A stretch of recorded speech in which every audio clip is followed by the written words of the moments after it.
What? That obviously you are involved in Arta Plus, and you are also the president of Registered Digital Market Association, Yes. which actually comprises of two parts, which is equity crowdfunding and peer-to-peer crowdfunding as well. Can you elaborate a bit more about the two, and basically how can this be an avenue for startups out there to access? Okay, so basically both this equity crowdfunding and peer-to-peer crowdfunding, they're both what we call alternative financing options, yeah? And just for those who are not aware what they are, so this is actually a concept of basically fundraising for SMEs from the crowd. So when we talk about crowd, it can be anybody really. So these can be retail investors, sophisticated or angel investors, or even businesses or even NGOs who have the mandate to be able to invest or provide financing to others and other entities, yeah? And peer-to-peer or what we call business lending crowdfunding and equity crowdfunding, they're both actually regulated by the Securities Commission of Malaysia. And the concept is we are just platforms to facilitate fundraising for registered businesses in SSM, specifically for equity crowdfunding, Sendirian Berhad businesses or limited liability partnerships companies, and for P2P crowdfunding, it can be even extended to enterprises. Yeah. So and basically what this constitutes is that with peer-to-peer, it's very straightforward, whereby it's debt financing, yeah. And typically you would use debt financing for project financing, or either working capital financing or invoice financing, and more like short-term financing. And there will be it's very clear-cut, whereby you have principal repayment and there is a profit rate or interest rate imposed within a specific period of time. But for equity crowdfunding is a business who's looking for funds for growth and expansion, yeah, whereby you actually give away part of your equity of your business in exchange for investments from the crowd. So essentially that's it. That's what they are.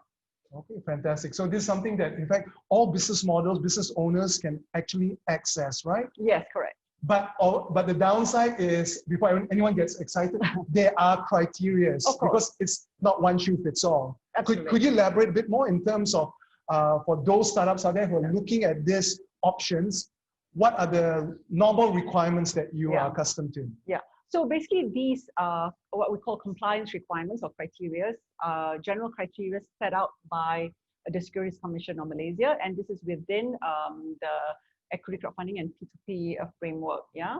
So, and I would like to speak more on the equity crowdfunding side, yeah, because I'm more familiar with that.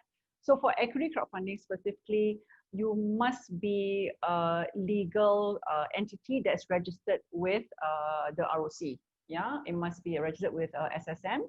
And for ECF specifically, like I mentioned earlier, you must be either a Sendirian Berhad company or private limited business, or a PLT or limited liability partnership business.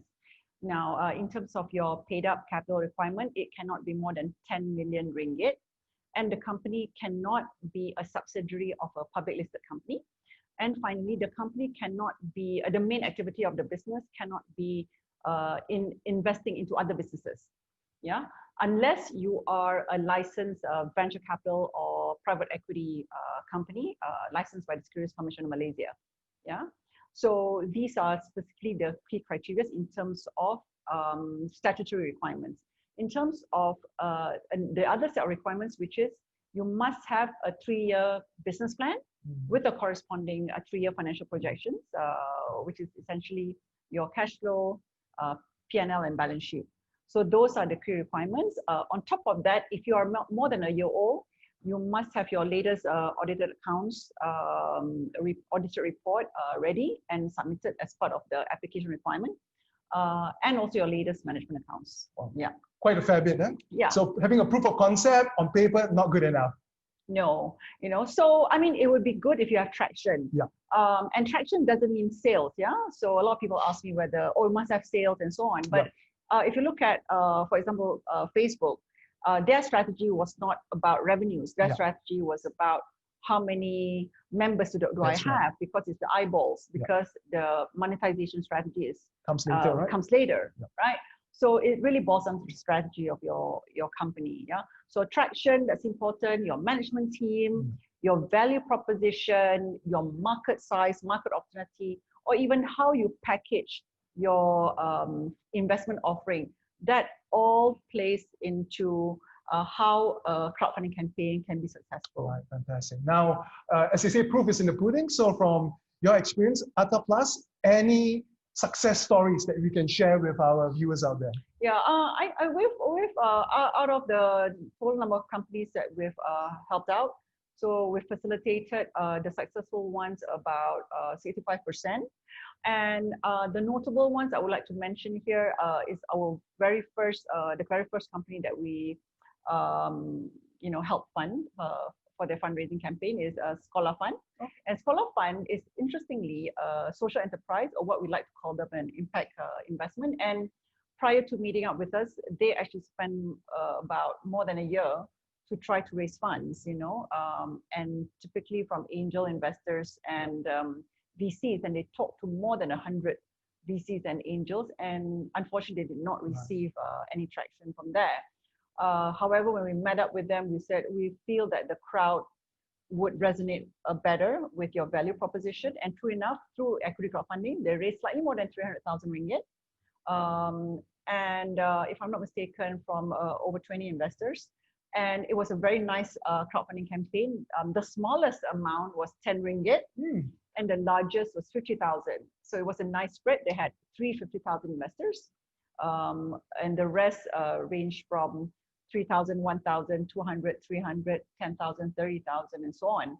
And they were also, I'm proud to say they're the first also exit in Malaysia. Well done. So last year, they were the first to give out an exit at I'm quite happy to say about 10% returns, 10% return. But still, the fact that the impact that they offered to their community, and basically what they do is they themselves are the crowdfunding platform, and they actually help crowdfund for underserved university students who are unable to service their university fees.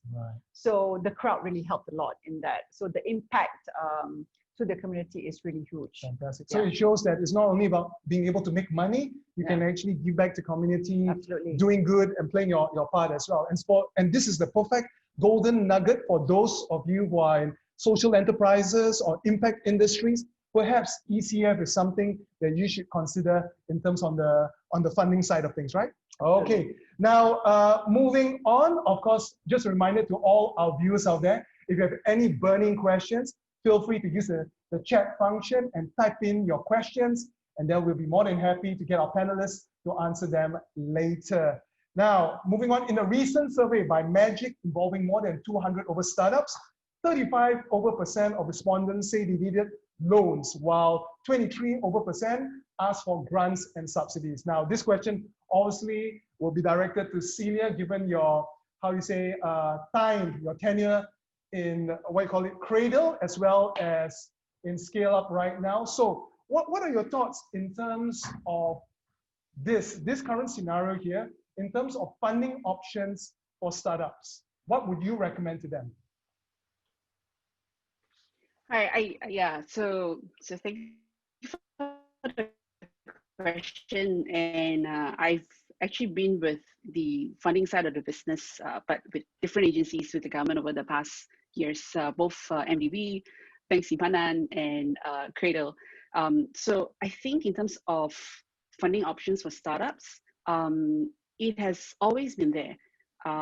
When the pandemic hit, I think then the government really sort of got together, and then everybody have heard of the Penjana sort of initiative. I think altogether there are about like 40 plus initiatives under the Penjana program. And many of it are actually targeted to say different focus markets or different communities. So you have the programs that is specifically for say micro SMEs, you have programs specifically for women entrepreneurs, social impact, and you also have the ones that is specifically say for the Bumi Putra relief program under PUNB, right? So the thing is, I think right now, as I get your question, is that there are actually a lot of funding options available. And to me, even as I'm actually looking for it, right, is actually, it can be very overwhelming for entrepreneurs, because I think as the government is rushing out to come out with as many assistance and help as possible for the entrepreneurs, for the different sort of community, right? There are many other agencies that are sort of supposed to play a part, and in terms of dissemination of information, we'll have to also be very quick, putting together enough and the right information to be out there for the entrepreneurs will also have to be there. And it seems that from conversations that we actually have with entrepreneurs and everything, or it is even up to today, can be very confusing. I don't know if today I should go to MDEC for some matching grant. Should I go to Creator right now for, say, the 3 new programs that Creator has actually initiated? Or should I go to, say, Bank Simpanan? Should I go to PUNB or things like this, right? So I think for me, I think funding is really vastly available. Is actually knowing how much you need, because every one of these different programs has got different funding amount that they can actually dish out to the entrepreneurs. Secondly, is actually finding out whether you fall within any of this niche community that the government is sort of targeting. And then I think you can start from there to be able to look for the right sort of funding for you. If not, I think it's like, it is very confusing, even for us who are not entrepreneurs ourselves. In a way, we are investors, right? Running an accelerator and then looking for investments or funding options for our startups. We find it confusing. And I don't know how entrepreneurs will find it, because it's like, they are sort of in dire need or desperately looking for funding. At the same time, there is a lot of all this confusion that's out there. And I think with one of the latest programs that was actually announced about a few days back was something called Punjab Capital. And I personally myself has been trying to look for information with regards to that program. And it's been quite a tough, task to actually do. There isn't enough information out there really to find out about it. So I think one thing, I mean, if we do have anybody who is actually representing, say, the government right now, I'm no longer with the government agency, if they can really look into this part of it, I think it will do the entrepreneurs a lot of help. Yeah, because I mean, I can share on the chat group. I mean, when I was doing a research in terms of what are the initiatives under Punjana, in itself, it's like a 50 over pages sort of a PDF file, and there are really not much information in there. So like, where should I go to? What are the requirements and all of these things? Yeah, so that's my thing. There's money out there. You really just need to look hard as to like, where should you go to look for that funding?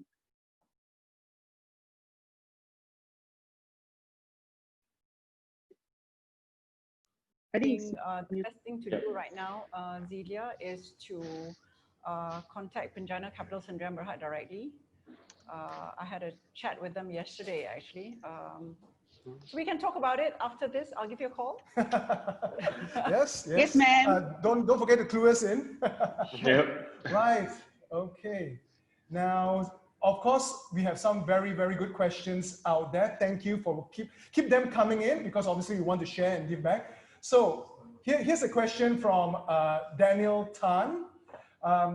He is looking for seed funders and partners for his startup, just like all of you, where we run a very unique service-based platform. We have more than sufficient database to kickstart our business strategically. Can you please advise how can we take our next step of getting funding to start?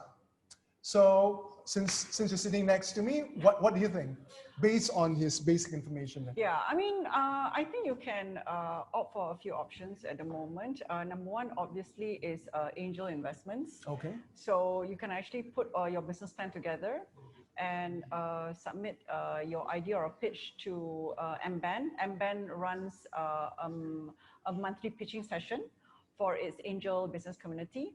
That's one. Secondly, there's also equity crowdfunding for you to consider. All right, and equity crowdfunding is also a good space for startup businesses, to look for seed funding, right, yeah, or even startup funding. The other avenue that you may want to consider is to go through accelerator programs to test whether your business model is the right model, you know, and typically accelerators or even incubators can actually provide that support.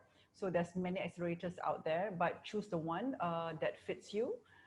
So it could be the one with Magic, or it could be the other some other accelerator programs. Scaleup, we can speak to Xelia. Oh, Scaleup, we can speak to Xelia. Yeah. There's also a state-run accelerators. Right. Yeah. So there's quite a number of avenues, and in fact, you'll be surprised. You can even go to SME Corp. Yep. To look for some seed funding. Actually, there's a lot of alternatives and funding available with SME Corp. It's just a matter of just speaking to the officer there and looking at what kind of facility and assistance that they can provide for you. And that goes beyond just fundraising, actually. Right. Fair enough. Aizad, I would like to hear your input, because you're obviously coming from that side of the coin. Can you speak from your experience for when you started off Dropee? What were the challenges you faced? And using this question as well, he already has an existing base. He has a unique service a model there, the business model there, but it's about getting funding. So what would you advise him? I think, I guess, at the end of the day, it also depends on how much money that you really need. I mean, at the end of the day, if you were to ask any entrepreneurs, everyone would say, yeah, we need money. For what? So the utilization of, how much? For what?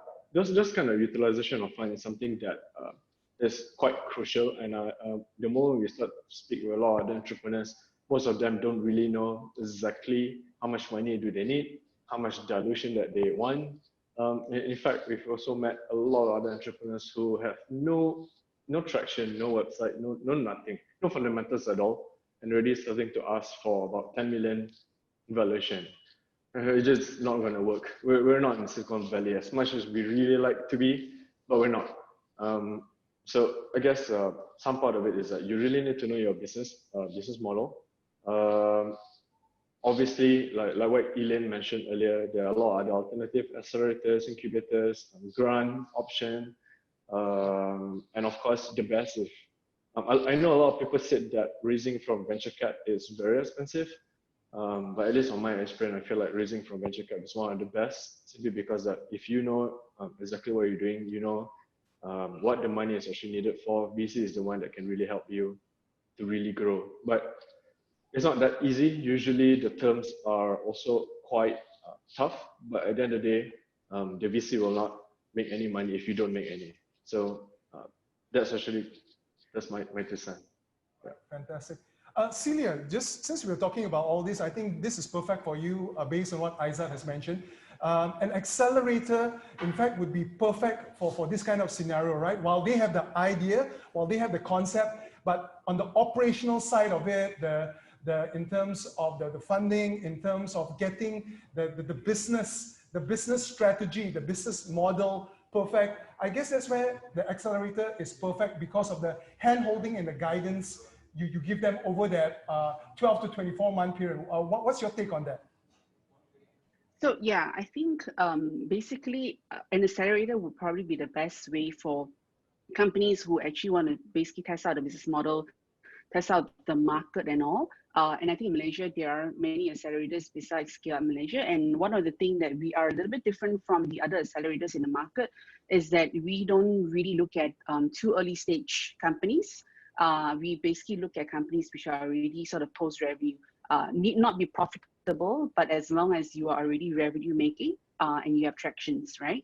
But the ones which are like really very early in answering the question from Danny, right? So yeah, there are many other accelerators out there which will also provide assistance that you mentioned, like Raj, you know, they teach you in terms of how do you look at your models. They teach you in terms of, like, they will have experts that comes in and look at teaching you in terms of valuation, teaching you in terms of how do you really sort of test out the market, where can you go to, and all of those things, right? So yes, accelerator is a good way. The other way is that it depends, right? If you are able to sort of attract angel investors, like what Elain mentioned that MBAN does, because Elain and I are both with the MBAN Council, right? So one of the things that if you can get on board an early stage angel investors who believe in your business, who likes what you are doing, who likes you as an entrepreneur, and potentially somebody who also has an interest in that space, right? They would be of very good value to this stage of startups because they will not just be able to guide you, they will also be able to open doors for you. So that's the other sort of support that you can get if you go to angel investors, right? Besides the accelerator.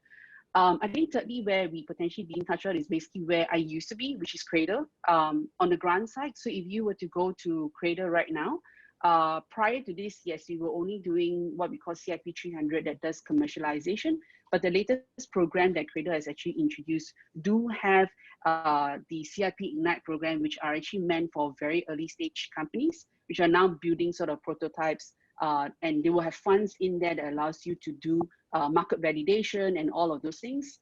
And plus, they actually have like coaches who will coach you along the way to ensure that you also meet certain deliverable milestones that you have promised Cradle to do.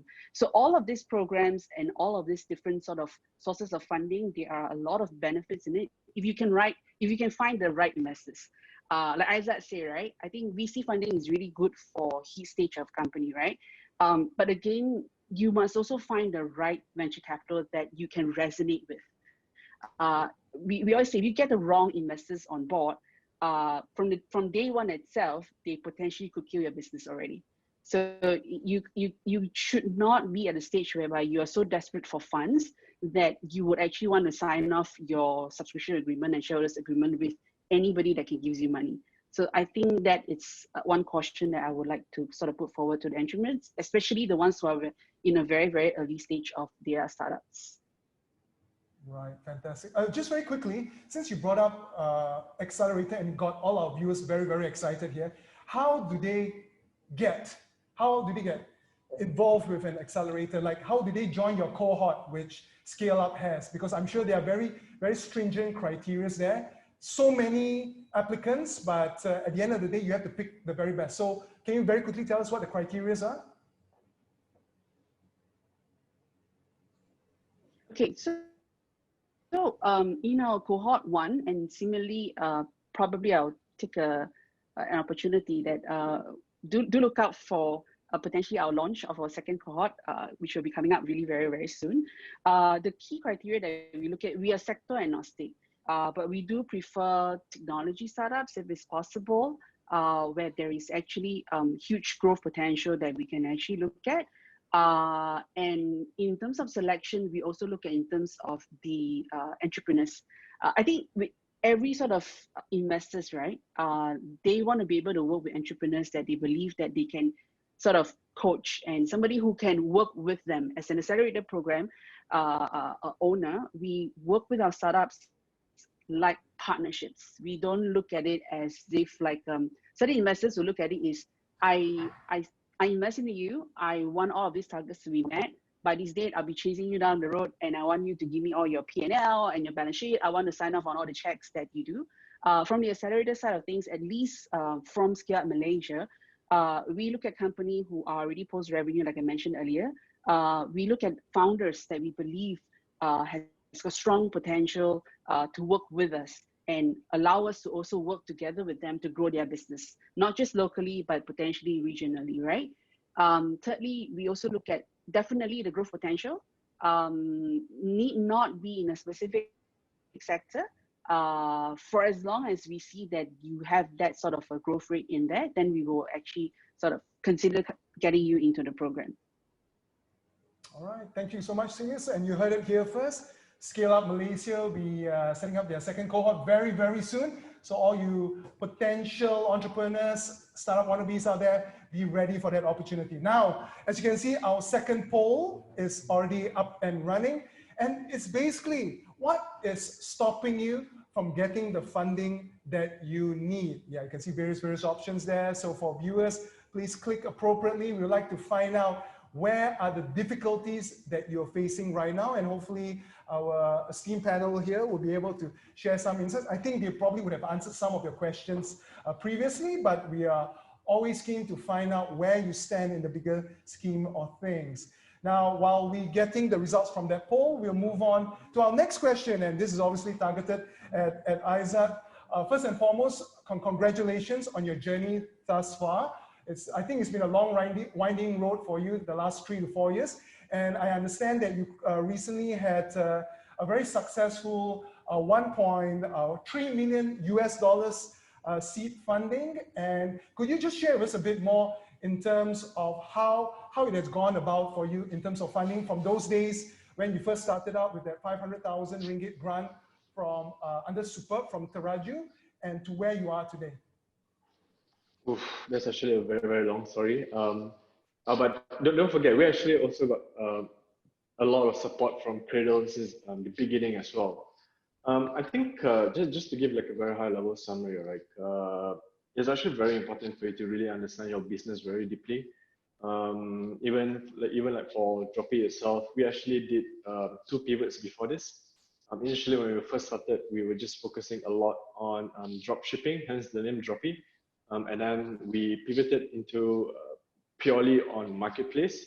Only then we realized that actually the business doesn't really require just marketplace. Hence, we started to go more towards like a SaaS base as well.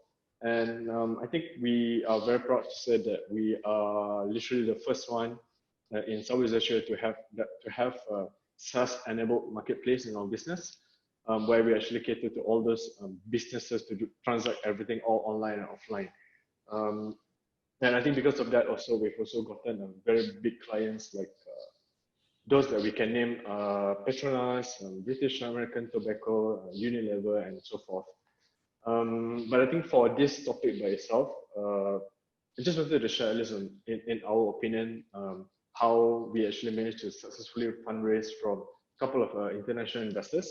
I think we split, at least for me, like the entrepreneur side, and please correct me if I'm wrong, Xelia and Elain, because you guys are looking at the investor side. From what we believe on, the investors are looking in for roughly around 5 key things. And the first one is obviously your business model. Are you really selling something that people want? Are you actually providing a pain point for your customers? Because you can have like the best solution, but if no one's actually using your product, no point. No one's going to fund you. Your business is not going to make it anyway. Second thing for me, I think storytelling is actually very important. A lot of entrepreneurs actually miss out on that. Their business might be very great, but they don't know how to articulate it not only to their users, but also to their investors. And because of that, the moment when your investors don't even know your product, no one's going to fund you, no one's going to use you. So the third thing, I believe what the investors are looking for are the team members. Whether you or your co-founders actually have the background in that industry, right? Whether you're doing SaaS business, whether you're in trading, obviously the founder's experience actually plays an important role for that. In the team as well, here's another thing that a lot of people actually find it very shy for them to admit. But if you do have something called unfair advantage, if maybe your family background actually runs in those industry, I think it's very important for you to also highlight that, because unfair advantage is a huge plus point for investors. At least they know that you have a good fundamental, you have a good background for you to actually fundraise, right? Fourth thing is metrics and growth. So for example, for every dollar that you spend, on average, how much you're going to get. So even for Dropee, let's just share with you guys transparently. When we first started, for every dollar that we invest in our marketing, we'll get back roughly around 70%. And that's actually a negative benchmark. And honestly, it's fine. As like what Elain said, right? At the end of the day, it all depends on your business model. For us, it was a conscious decision for us to do that. And for investors' point of view, it's very important to, at least they know that you are, number one, very honest. Number two, you know where to spend your resources in. If let's say you have 3 million in your bank account, what are you going to do with that? So even then also, when we first started our seed round, the ROI is not that bad, and it's not that the best. But up until today, for every dollar that we put, we've grown almost to 3 times that. We'll get back roughly around 2 ringgit. So because of that, right, it instilled a lot of confidence in your business model, and investors actually love that. And I think last but not least, it's your product. Whether what do you already have now, and what is your future roadmap is going to be. Essentially, your vision, right? It's actually still boils down to that. You can have different methods of actually acquiring these customers, but at the end of the day, what you really want to achieve in the company is actually very important. And I'm pretty sure like a lot of other investors also will really care about that, because if they were to invest in you today, they know they're not going to get the return easily in the next 3 or 4 years minimum. And there are some investors also are aware that maybe they can only get their return in about 5 to 8 years, and that's fine. Hence, they really need to know where you want to go. Hence, actually, that's actually quite important. Yeah. Do you guys have any other things to add, like Elaine, Xelia? Yeah, I think I agree with you. Yeah. In great detail there in terms of what's required. Now just moving on very quickly, we had the poll results just now, and not surprising, one of them is not knowing the right people, not knowing the right context, or not knowing who to go to and all that kind of thing. Is that fact or fallacy here in Malaysia? What do you think? I think it's a fact. You know, I think if you ask me, if you are in business, you really need to network. Right. Networking is one of the most important, I would say, criteria, especially for the management team or the person who is driving the business, whether it's sales or even fundraising, because you know, it's who you talk to. Yep. And you need to talk to as many investors as possible, because you know, when you talk about fundraising for startups, right, it's like getting married. You want to look for the right candidate who understands you, who understands your vision. And that's why I think what Aizad was talking about, you know, it's very important for the team to understand, or even the leaders to understand where they're taking this company towards. The vision, the targets, the roadmap, being products, technology development, and so on and so forth, because this is exactly what the funders would want to know. Yep. So, and understand completely that different phases of your business would require possibly different types of investors. Yeah. Yep. So there are quite a number of investors out there who don't look at pre-seed, for example. It's just too early for them. Then who do you talk to? Then you talk to your friends and family, your own funds, you know. And then moving on, then you talk to people who are high net worth individuals who actually have some amount of funds, who you feel, you know, who believe in you and who want to support your business. And moving on, there would be a little bit of grants, but also, you know, you can go to the crowd. But with the crowd also, it's not just about the money. It's also getting the brand and the product out there to look at, you know, increasing your brand visibility, looking at acquiring new customers, or even new partners to grow your business. Once you grow it to a certain level, then you can look at either a pre-series A, series A, and so on and so forth, you know. However, you know, there will be companies who say, oh, I only want to build a business to a certain level, and then I want to look at an acquisition strategy, because you know, in order for this business to just boom and accelerate, to be acquired by these type of companies, then would make sense. Like private equity, for example. Yeah, it could be, but even PE is just a bit more, I would say, more for matured businesses, right? But this is more like you're already just gone off your startup phase. And the growth stage. Yeah, the growth stage. The growth stage. So you have many options in the growth stage. You can even go IPO if you want. You know, there could be a strategy as well. You know, there's either LEAP or OTC. But really, at the end of the day, what is your fundraising strategy? Yeah, and does it match with your growth strategy as a business and your vision? Right. So Celia, for you, for example, given the fact that when you were in Cradle for like 5 years, I'm sure you have people like calling you 24/7 and trying to interact with you, trying to get insights in terms of how Cradle can help them. Would that be a fair statement? Yes, I would agree, yes. And basically, I think one of the thing with Cradle is like, but at least to me, I think honestly, we would like to be able to help as many entrepreneurs as before. And it is actually a value that my late boss has actually sort of instilled in all of us. He will spend weekends to speak to entrepreneurs who are in need, even entrepreneurs who potentially may not be ready or ripe enough at the point in time, say to even get, say, the prototype funding from Cradle. But what we will do for the entrepreneurs is that if they are genuine enough, like what Aizad has mentioned, for as long as you are humble to enough to sort of admit where your weaknesses are, what are challenges that you're currently going, the real investors, people who really will help you, they will do that. Be it whether they probably can connect you to other people that, or angel investors who may like this sort of investments, right? For a start. If they can't do it, then they will do that sort of referral. And I think it's not something that is peculiar to Malaysian market. I think in many, many markets, be it whether today you go to Singapore, be it whether you go to US, it always boils down to like, who do you know? Who can you refer me to in order for me to be able to access, say, whether partnerships, commercial stuff, or funding per se, right? So it is really not peculiar to Malaysia.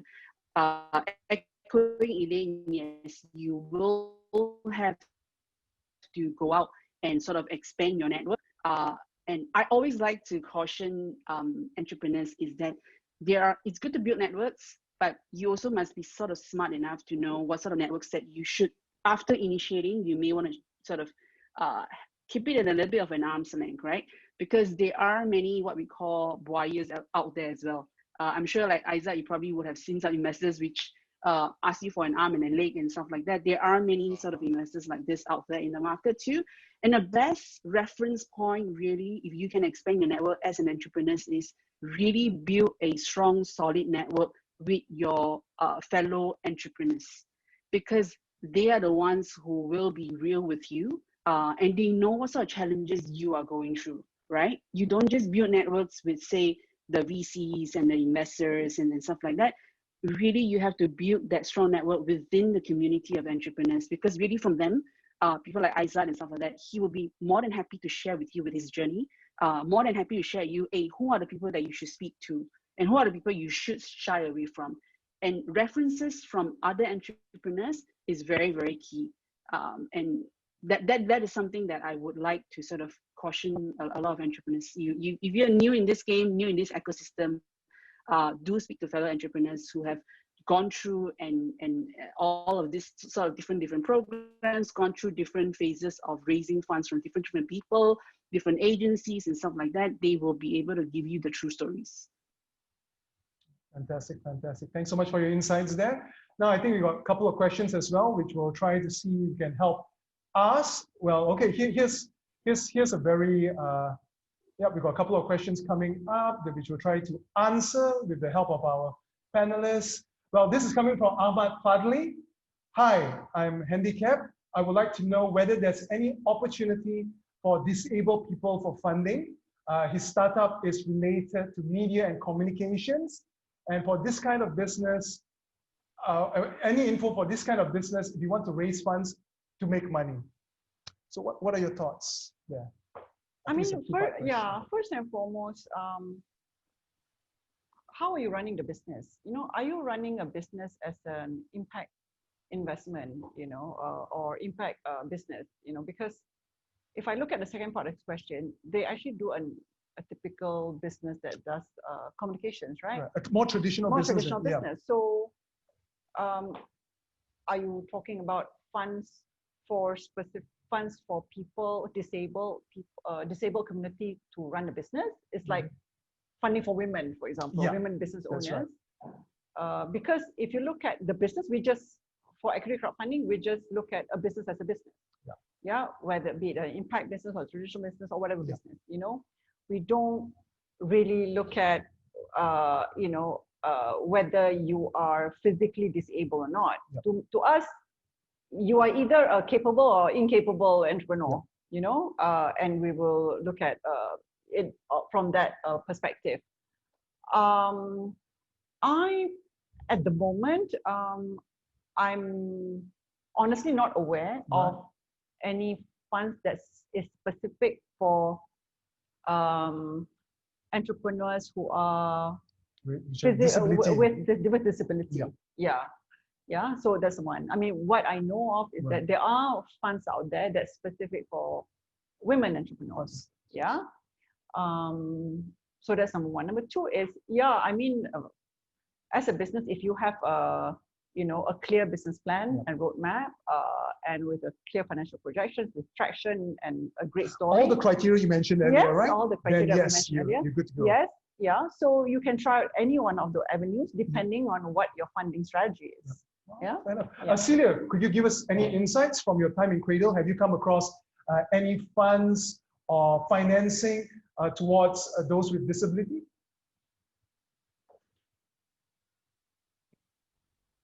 Yeah, so I think similarly with Elaine, for Cradle, there is no sort of a specific sort of funding for the disabled. Also, not that I know of in the market that actually has that. If it's social impact, I think one of the initiatives under Punjana, they do have that, but I'm not sure what the criteria are. But having said that, in terms of film financing, I believe that was what he asked for as well, right? Not just media, he specifically mentioned funds for making a film. So based on my experience when I was running the creative fund for Bank Simpanan National, that is specific for the creative industry that includes filmmaking, right? I don't think there is a specific filmmaking funds anymore. He could potentially check with FINAS, where they have certain grants and stuff like that available. But in terms of quantum, I'm also not very clear. So rather than say looking for a funding that it's meant for say the physically challenged, is to basically look at specific to the film financing itself. So FINAS will probably be a place where he can actually go to. Yeah, FINAS, maybe MDEC as well. Creative content fund. Yeah, if it's animation or game, then yes. Yeah, just to add on to it, I also shared a couple of links. It's more towards like a social and creative industry. So I think you guys can just go out there and try to speak to them directly. But those are the links that I think actually make sense for your business. Yeah, my creative, yes. The other one, yes. Correct. My creative ventures. Yeah, my creative ventures, correct. Yep, something to consider from the creative side of things. Let's just have a look and see if there's any more questions before we call it a day. It's been quite a productive session thus far. Right, yes, we got one more from Ming Wang.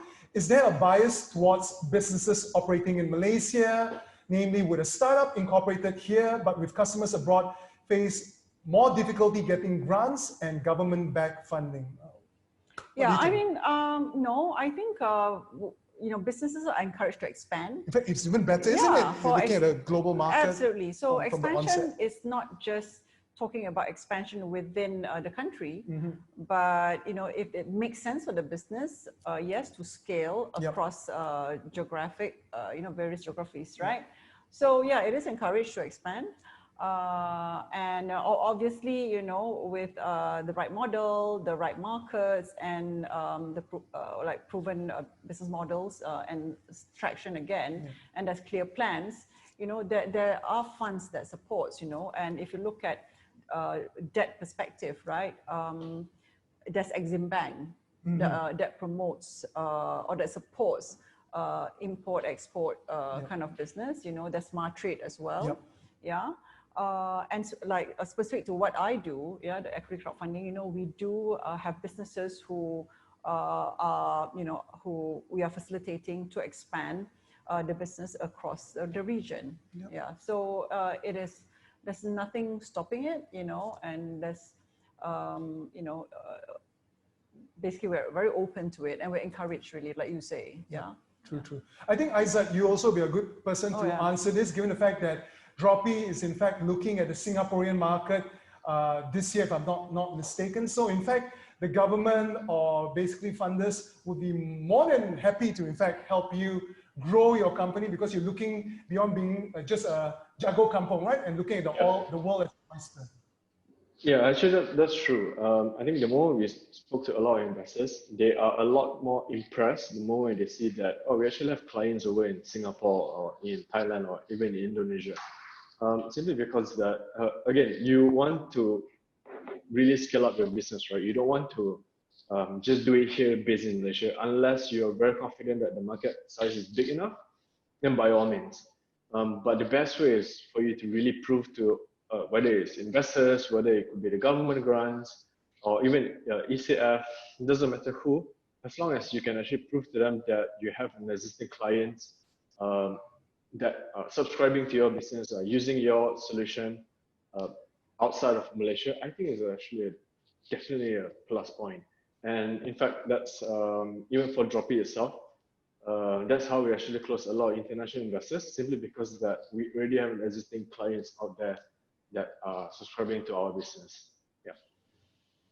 Brilliant, brilliant. All right. So Raj, can I sort of add on to sort of that please. question, right? So basically, the other thing is if you are planning to access grant or say government funding in Malaysia, even though say you have clients overseas, I think the only requirement that you would have to look out for is that you will have to be a Malaysian incorporated company. And most of the assistance given by the government will require at least 51% of the ownership of the company be Malaysian. Yeah, so that's the only requirement that you will have to have in place. It doesn't matter whether today your customers are in Malaysia or your customers are overseas. Right. Okay, there you go. Main one. I hope that answers your question in totality there. We'll just have a quick look and see if there's any more last burning questions. Otherwise, we will call it a day. Yes, we have one more. Hi, I'm Lucas. My business in healthcare. May I know if there's any grants or funding specifically for this industry? I think, as you mentioned before, ECF, anything goes as long as you meet the criteria. Celia, is there anything from Cradle or the government side where it's geared towards this particular segment or space? Yeah, I think there is no specific health tech fund that I know of, but there are specific health tech focused VCs. But in Malaysia, I think, yeah, if you go to Cradle, they're open for it. They are sector agnostic as long as you are technology driven. And yeah, so there isn't one specific one for health tech.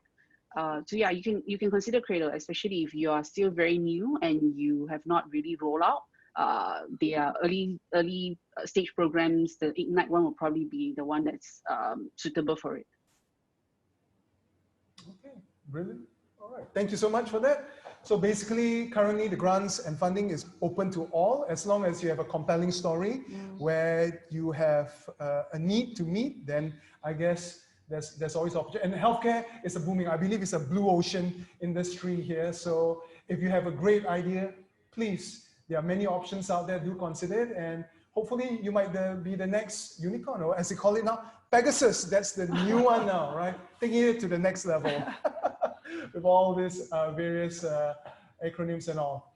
We'll just have a look and see if there's any more.